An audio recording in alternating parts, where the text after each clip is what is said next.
Hi, I'm so happy to join you. My name is Adam Pollack, and I'm the Chief Program Officer at 18Doors. A little bit of background on interfaith families, couples, and what they experience today. So historically, Jews have thought about interfaith marriages as suboptimal, and it has caused the marginalization of people in such relationships. They're seen as a threat to, quote, Jewish continuity. I'm here to dispel that myth of causation and put the onus of responsibility on the Jewish people, its leaders, and its institutions. And here's why.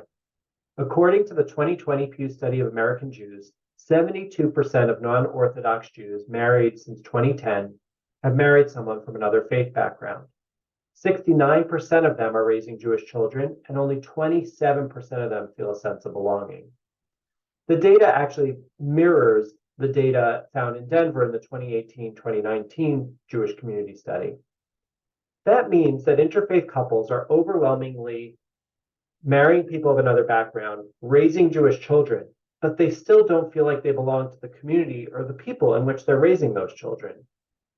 This has led to lower levels of Jewish engagement in organized Jewish life.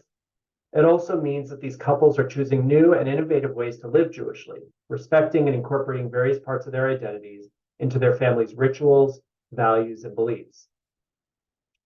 And this interfaith inclusion issue does not just impact couples from other backgrounds. It also impacts people with other marginalized identities, such as Jews of color and lesbian, gay, and bisexual Jews. In an analysis of that 2020 Pew study conducted by Bruce Phillips, he found that white Jews are significantly less likely to marry someone from another faith than Jews of color, actually about 50% less likely across age groups. It's the same for based on sexual orientation. Approximately 80% of gay and lesbian bisexual Jews are marrying someone from another background, compared to 42% of heterosexual Jews. I share this because we're not just talking about interfaith inclusion when we talk about this topic of inclusion.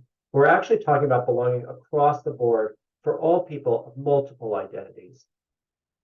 So what actually turns interfaith couples away from engaging with Jewish organizations and Jewish life?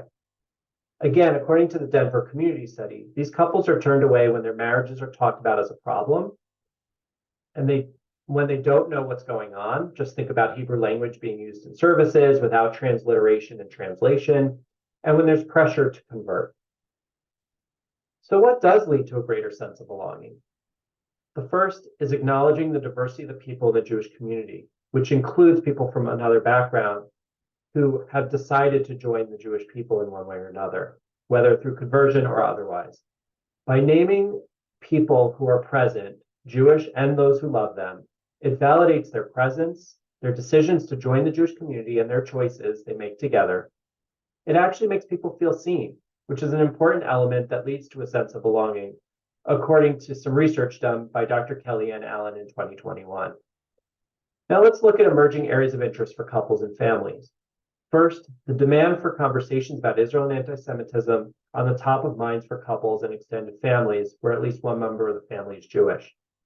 Since people share different backgrounds, there's an opportunity to learn both about Israel and anti-Semitism. But equally as important, there's opportunities to acquire skills for supporting their loved ones at times of challenge and heartache, and to be a true help and listening ear. Another emerging trend we've seen over the last several years is increasing interest in conversion to Judaism. This has happened organically. This hasn't been because people have been coerced.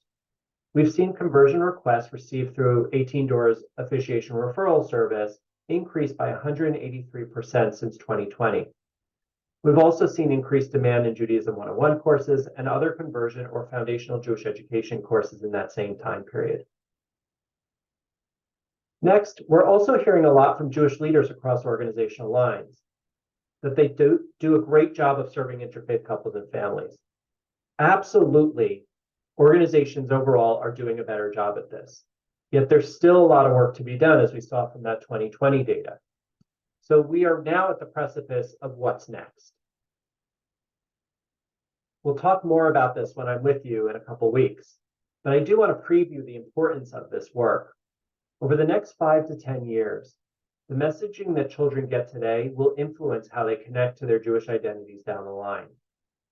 One piece of research shows that young adults who are children of interfaith marriages, who grew up in the 80s and 90s, are less likely to engage with Jewish organizations now because they saw what their parents experienced, the othering and stigma placed on their parents and their own lives.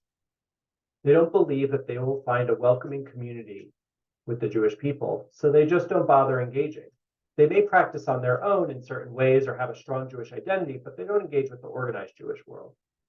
So what we do now will impact the next 5 to 10 years, but also generations of children to come, since the number of couples marrying people from another background is so commonplace.